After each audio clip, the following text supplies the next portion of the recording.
When you think about the most exciting division in the UFC right now, there's a few changes going on. We got the welterweight division being shaken up with a couple newcomers. We got featherweight being shaken up by a couple newcomers. Every division except for maybe heavyweight has got to be on fire right now, with all the prospects looking at one another, assessing what kind of danger is there and who's honestly gonna, get to that top 5 ranking spot the fastest. But when we look at divisions that are the most exciting and having the most change, the one that comes to my mind immediately is 155. You got people like Paddy Pimblett, Ilia Topuria. You got people retiring like Dustin Poirier. Top seed guys that are coming out of the sport and permanently leaving the game in order to make room for whoever wants to step up. And, there is some shit going on with Arman TSARUKYAN and him not being able to get a fight, call it what you will. But a matchup that no one is discussing is potential Paddy Pimblett versus TSARUKYAN fight. I think personally this would be a great decision not only for the fans but for the UFC themselves. TSARUKYAN struggles from the problem that he's not very marketable. He barely speaks English. Bro, I'm sorry, but he just doesn't have much personality to him.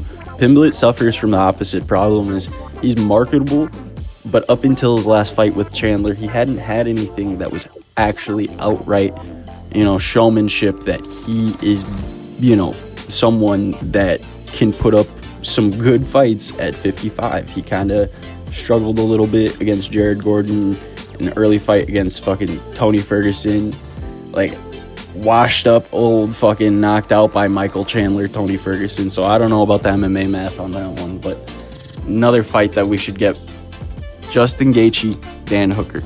I know Dan Hooker was out because of the fucking broken hand, broken forearm, whatever the fuck it was.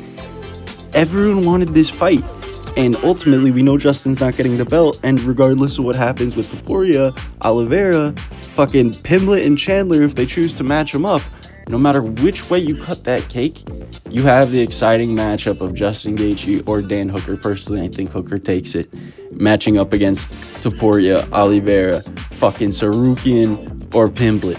You can't tell me that any of those fights don't sound fucking amazing, because the stinkfest that's going to be the Topuria versus Oliveira fight isn't gonna fully satisfy anybody. And I want to see Dan Hooker remain more active. I want to see what he can do at 55 against some of these taller, bigger strikers. And a Justin Gaethje matchup was amazing. We all wanted it to happen. We all wanted to see it.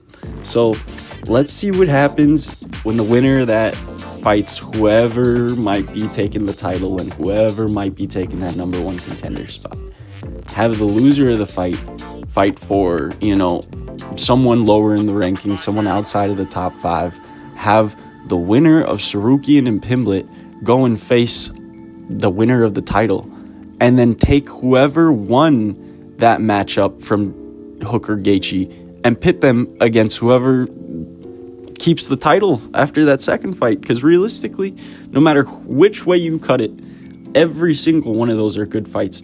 The stylistic matchup between Paddy Pimblett and TSARUKYAN, both of them being grapplers that still have exciting fucking striking to watch on the feet, it's not just going to be a snooze fest. Something's going to happen. It's a stronger, more athletic, more in his prime Chandler, who's also got a bigger frame. If you don't want to see him matched up against TSARUKYAN, maybe Pimblett and Topuria? Maybe just fucking skip the line. And if Topuria blows through Oliveira, let's see if Paddy can put up any kind of a fight with his jiu-jitsu background. Let's see what kind of grappling game Topuria utilizes during the Oliveira fight. Because to be honest, we haven't seen him clinch all that much. And that's where Charles fucking excels. He goes absolutely insano mode when he's just standing there holding on to the back of someone's head, going face to face with them and kneeing them in the goddamn face. So I don't know. I mean, I'm not sure that Oliveira is going to be able to make it through Topuria, just with the fact that he's been in this for so long and taken so much damage, and, people aren't really talking about that. But at the end of the day, whether Pimblett or TSARUKYAN wins that matchup, seeing Tsarukyan versus against a Topuria would still be exciting as fuck, and it would help Tsarukyan to get his name out there. Again, just helping build stock in that fighter, because as much as the UFC might not like him for pulling out and being a little daddy's money bitch, I mean, he's a good fighter. Like, I can't say much else. He's the only one that made Islam look human and took him on 25. Like, I don't know what the fuck the argument is there. But seeing a matchup between him and Topuria would help all of us to actually be able to analyze how a matchup between Islam and Tsarukyan possibly would have ended up. It might fill that hole in our heart. Now, Max Holloway, I use that picture of him because goddamn, that haircut was ugly. No offense, I love you. I'm sorry. Hope you don't get slaughtered against Dustin. But Mateusz Gamrot, you might not even know his fucking name. He is, for no filthy casuals, all right? He is Polish machine. This guy goes through, grinds out, and has gotten some pretty substantial wins over some pretty substantial names. But the main issue is that he's just relatively inactive. No one wants to fight him because he's a tough matchup for anybody and hasn't really gotten his name out to anybody. So I'm saying you take Max Holloway, put him against Mateusz Gamrot, see if he can fucking put up a good fight or what he's able to do against someone who's still hungry in the division. And then take winner of that and put him up against the winner of one of these matches. I don't care who the fuck it is. I just want to see this guy get some fights. I mean, he makes Max Holloway look like a fucking 13-year-old boy in this side-by-side picture. And I mean, as much as I want to see Max continue to have success in his career with this, I just feel like it's past his time, you know? It kind of sucks to say, but he lost 2 fights to Volk. He lost the fight to Topuria. And other than that, his record's relatively unscathed, but I feel like just one more loss, and it's not going to be a pretty rest of his career for him. On the other hand, you know, Gamrot is relatively inactive, but still within his physical prime, and because of that inactivity, hasn't absorbed as much damage as someone like Holloway, who gets into these brawls. But at the end of the day, he's still aging. He's only getting older, and if this UFC prospect never gets a shot at the title or never gets into the top 5 rankings solely because the UFC didn't want to promote him and he couldn't get his name out there, it'd be fucking abysmal. It'd be tragic. So put him up against someone who has a little bit of stock in his name, like Max Holloway.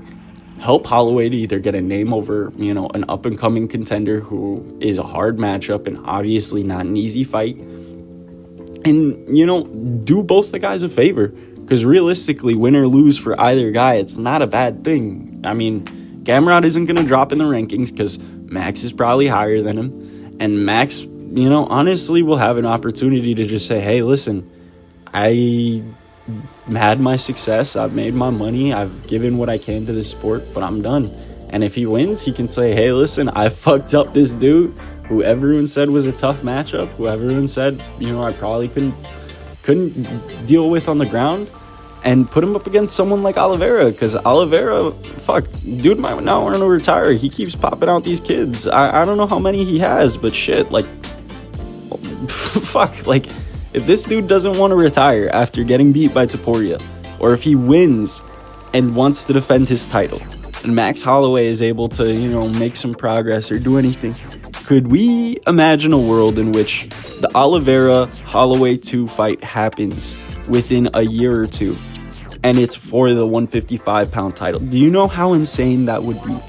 After Oliveira goes on through his insane legacy, ups and downs of getting beat by Islam, getting beat in, you know, past fights, and really having his shit rocked at points, and we see Max, who goes through the same thing, both UFC vets.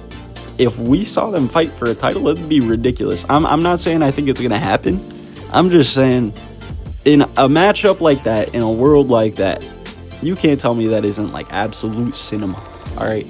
So get my boy Charles in there, because win or lose, he's got to do something. But speaking of the passing of the torch, we got to look at Ignacio Bahamondes. This dude does not get enough credit, and when I look at up-and-coming fighters that are really going to start making some waves in the 55-pound division, this guy gets me really fucking excited.